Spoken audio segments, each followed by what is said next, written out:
Indian ജനാധിപത്യത്തിൽ വലിയൊരു മാറ്റത്തിന് വഴിയൊരുക്കുന്ന ഒന്നാണ് വനിതാ സംവരണ ബിൽ അഥവാ നാരി ശക്തി വന്ദൻ. എന്താണ് ഈ ബില്ല്?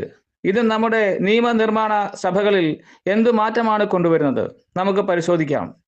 ലളിതമായി പറഞ്ഞാൽ ലോകസഭയിലേക്കും സംസ്ഥാന നിയമസഭയിലേക്കും 33% സീറ്റുകൾ സ്ത്രീകൾക്കായി സംവരണം ചെയ്യുന്നതാണ്. ഈ നിയമം നിലവിൽ നമ്മുടെ സഭകളിൽ സ്ത്രീ പ്രാതിനിധ്യം വളരെ കുറവാണ്.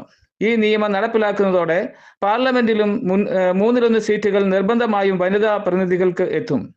ഇത് സ്ത്രീ ശാക്തീകരണത്തിന് വലിയൊരു കരുത്താകും. എപ്പോഴാണ് ഇത് നടപ്പിലാക്കുക?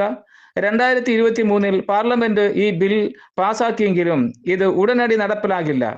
അടുത്ത ജനസംഖ്യാ കണക്കെടുപ്പ് കഴിഞ്ഞ് അതിനുശേഷമുള്ള മണ്ഡല പുനർനിർണയവും പൂർത്തിയായ ശേഷം ഈ സംവരണം നിലവിൽ വരും. 15 വർഷത്തേക്കാണ് നിലവിൽ ഈ സംവരണം വിഭാവന ചെയ്തിരിക്കുന്നത്.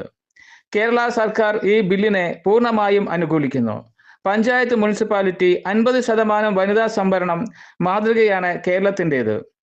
നിയമസഭയിലും ഇത്തരം ഒരു സംവരണം വരുന്നത് സ്വാഗതാർഹമാണെന്നാണ് സംസ്ഥാന സർക്കാരിന്റെ ഔദ്യോഗിക നിലപാട്. സ്ത്രീകളുടെ ശബ്ദം ഭരണകൂടത്തിന്റെ തീരുമാനങ്ങൾ കൂടുതലും വ്യക്തമായി കേൾക്കുവാൻ ഈ നിയമം സഹായിക്കും. ഈ വിഷയത്തെക്കുറിച്ചു നിങ്ങളുടെ അഭിപ്രായങ്ങൾ താഴെ കമന്റ് ചെയ്യുക. കൂടുതൽ വാർത്തകൾക്കായി ചാനൽ സബ്സ്ക്രൈബ് ചെയ്യുക. സാരംഗി ന്യൂസ്.